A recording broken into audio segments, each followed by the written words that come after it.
നമ്മുടെ ലൈഫിൽ വളരെ പ്രധാനപ്പെട്ട ഒരു വിഭാഗമാണ് നമ്മുടെ സർക്കിൾ എന്ന് പറയുന്നത്. നമ്മുടെ കൂടെയുള്ള ആളുകളുടെ ക്വാളിറ്റി എപ്പോഴും നമ്മുടെ ലൈഫിനെ സ്വാധീനിക്കും. ഇപ്പോൾ നിങ്ങളൊരു ബിസിനസ്സുകാരനാണ്, ഒരു സ്റ്റാർട്ടപ്പ് തുടങ്ങാൻ പ്ലാൻ ചെയ്യുന്ന ഒരാളാണ്. അപ്പോൾ നിങ്ങൾ ആദ്യം ശ്രദ്ധിക്കേണ്ടത് നിങ്ങളുടെ ഫ്രണ്ട് സർക്കിൾ എപ്പോഴും ആ ഒരു ബിസിനസ് ആയിട്ടുള്ള കമ്മ്യൂണിറ്റി നിങ്ങൾ ബിൽഡ് ചെയ്യാൻ ശ്രദ്ധിക്കണം. കാരണം നിങ്ങളുടെ സർക്കിളിൻ്റെ ഉള്ളിൽ നിന്ന് കിട്ടുന്ന എനർജി, ആ പോസിറ്റിവിറ്റി, ആ എൻകറേജ്മെൻറ്റ് തീർച്ചയായിട്ടും ആ ഒരു ബിസിനസ് ലൈഫിൽ നിങ്ങൾക്ക് വലിയൊരു മുതൽക്കൂട്ടാവും.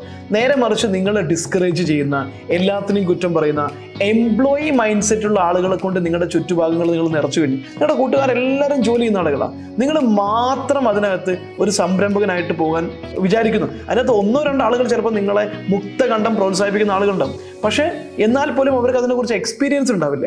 അപ്പോൾ നിങ്ങളൊരു സംരംഭക ലൈഫ് തിരഞ്ഞെടുക്കുമ്പോൾ നിങ്ങൾക്ക് ഏറ്റവും അടുത്ത കൂട്ടുകാരെ പോലെ തന്നെ നിങ്ങളെ സപ്പോർട്ട് ചെയ്യാനും ഗൈഡ് ചെയ്യാനും തിരുത്താനും ഒക്കെ പറ്റുന്ന ഒരു ഓൺട്രപ്രനോറിയൽ നെറ്റ്വർക്ക് നിങ്ങളുടെ ചുറ്റുമുണ്ടെങ്കിൽ, പോസിറ്റീവായ ഗ്രൂപ്പ് ഉണ്ടെങ്കിൽ തീർച്ചയായിട്ടും അത് വലിയൊരു മുതൽക്കൂട്ടാണ്. ഗ്രോത്തിന് നിങ്ങളെ ആക്സലറേറ്റ് ചെയ്യാൻ സഹായിക്കുന്ന വലിയൊരു ഘടകമാണ് ആ kind of master mind group.